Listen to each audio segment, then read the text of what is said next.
Hi, and how are you? We have a special guest today. We have Paige White from Rescore, and she is going to talk about identity theft and what to do if it happens to you. So, Paige, thank you for joining us today. Absolutely. Thank you for having me. I appreciate it. Look forward to it. Well, we appreciate your knowledge, and we're really interested in learning from you today. So, I can't wait to have you educate us. So, just talk to me about identity theft and what to do if it happens to me. Well, yeah, I mean, identity theft is can be super overwhelming and extremely expensive. And so most people just don't understand that it's not just about, okay, well, I have identity theft now. I have to get it off my credit report. I mean, you might need to hire attorneys. If you lose a lot of money, there can be some major financial challenges there too.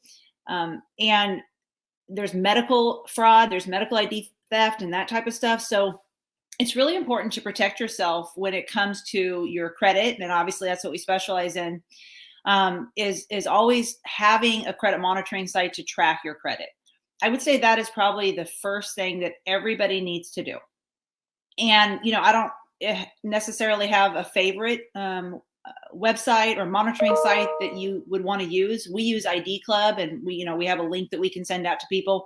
But as long as you're tracking your credit, that way you have the ability to protect yourself. So that's number one. Okay. And there's also companies out there like LifeLock or Legal Shield that can protect you as well. I prefer Legal Shield, but because LifeLock, they'll help you up to about $1 million in fees, but you have to go do all the work yourself, and then they'll reimburse you. Legal Shield, they'll actually do the work for you, so you're not, and they'll also do it up to like $1 million. So those are just some recommendations right up front. So let's say, all right, I have ID theft. Where do I start? Well, first off, don't panic. That's I would. right, and that's going to be natural. The first most important thing you want to do once you see something like that happen is contact all 3 credit bureaus and put a freeze on your Okay. credit. Okay. Now there is 2 different types of freezes, if you will. People think that there's fraud alert, which is not the same as a freeze. A fraud alert is great, but it's not what you want to do in the case of identity theft. So a fraud alert, let's say, that protects you in case somebody applies for a loan. You'll get an alert that says, hey, did you approve this? And then you can say, no, it's not me. I don't approve it. So that does protect you to not get identity theft. Okay. But the freeze is going to put everything on hold. It's going to lock everything up. Nobody else can charge anything. Nobody else can do anything. I will make a fair warning that if you ever do a freeze, they're going to give you a PIN. Never, ever lose that PIN because it will be a nightmare to try to get it unfrozen. Yes. Okay. So that's going to be really important. So that's your first step to protect yourself and give yourself a little bit of a breathing room and to make yourself feel a little bit better. Okay. Okay. All right. So then what do? Well, certainly you can contact a company like ours, and we can help guide you along. But for your own steps, you're going to have to fill out a police report.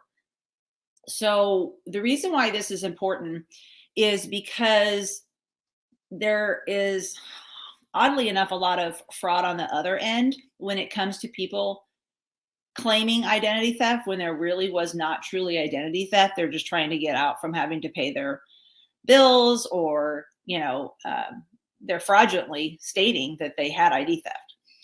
So getting that police report is important. Now here's a little interesting fact about the police report and going. So everybody's district of their police district is graded on how much crime they have in their area.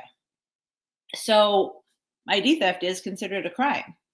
So they want to keep their percentages down. So there are a lot of districts that I have been told by previous clients that, oh, you don't need to file a police report, or, oh, no, you don't do that here. You go down to this district and do that. Or they make it very, very difficult and very challenging. So it's important that the individual sticks to their guns. No, I'm here. I was told this is where I need to be. This is my district, or this is where the ID theft happened. This is where I need to file it. and then move forward with filing, and don't let them dissuade you or frighten you to move on. So that's the first step. The Okay. second step is you are going to fill out an ID theft affidavit. Now, of course, we have them on hand, and I can send you one, Rebecca. So if you ever have somebody that you come across that you have that in your arsenal to help them out, it is, I think, about 9 pages long. So Wow. it's challenging. I mean, if you're going to file ID theft, they're going to make it challenging on you that not just everybody's going to want to do it. And then you're going to have to go get it notarized. And so it's important that people understand that when you are signing something as a legal document like that, it's actually a federal offense if you lie. Mm. So they're making sure that if this is real and this is legit, it is actually something that you're going to pursue. Okay. So any questions so far on what the client would do? Oh, sorry, I dropped something. Nope, that makes sense. Okay. So then they're obviously going to want to file those pieces of things, identification, the police report, and the ID theft affidavit to all 3 credit bureaus. The other thing that's important when you're sending that into the credit bureaus, that you Mhm. always send it by mail, so people aren't informed and educated about this. But when you do things online with the credit bureaus, you actually give up your rights to have future arbitration or any lawsuits. So Wow. it's important that you are actually mailing it in. And then when you're mailing it in, I recommend that you mail it certified mail. You obviously are going to attach a letter that says, please see the attached affidavit. This is not my debt. Please remove from my credit report. And then I always recommend people send 2 IDs as well. So you're going to want to send a driver's license and then maybe another ID that has an address verification and stuff like that. Now, I tell you all this, Rebecca, and I give you all this guidance and advice. That doesn't mean it's going to just be like, aha, removed. Yeah. Yeah. Unfortunately, sometimes they don't do what they're supposed to do by law, and they don't abide by the regulations and such.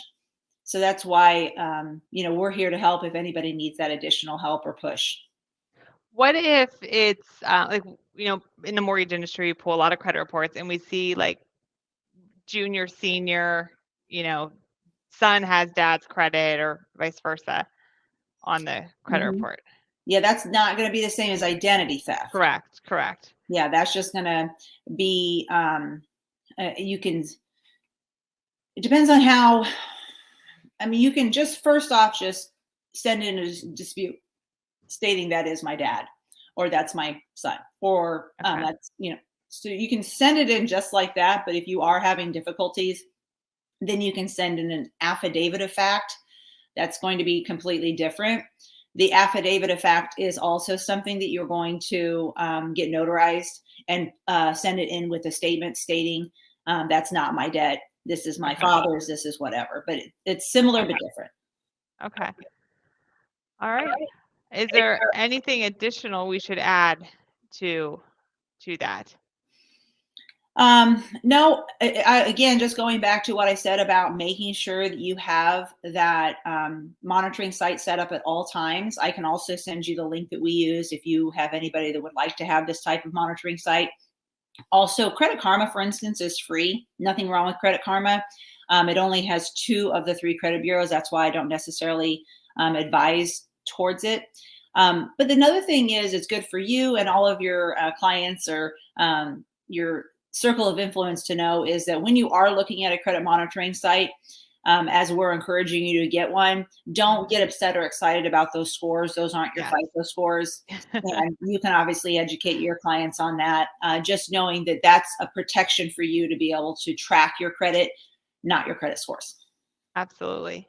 And I just threw in the ticker there, Rescore for Life's phone number and website there. So if you have any additional questions for Paige or need their services, because they do help with getting your credit fixed, getting your scores up. I know our company has personally used them for our clients, and they've done a fantastic job, and I highly recommend them. So Thank you. um, so, Paige, thank you so much for coming in and helping us out today and explaining identity theft. And I think we're going to have you back and talk about some other topics. So I appreciate your time. And anybody has any questions can reach out to Paige or the Rebecca Foote Mortgage team directly. Thank you so much. Thanks, All everybody. right. Hope I All right. hopefully help someone. All right. Thank you. Take care.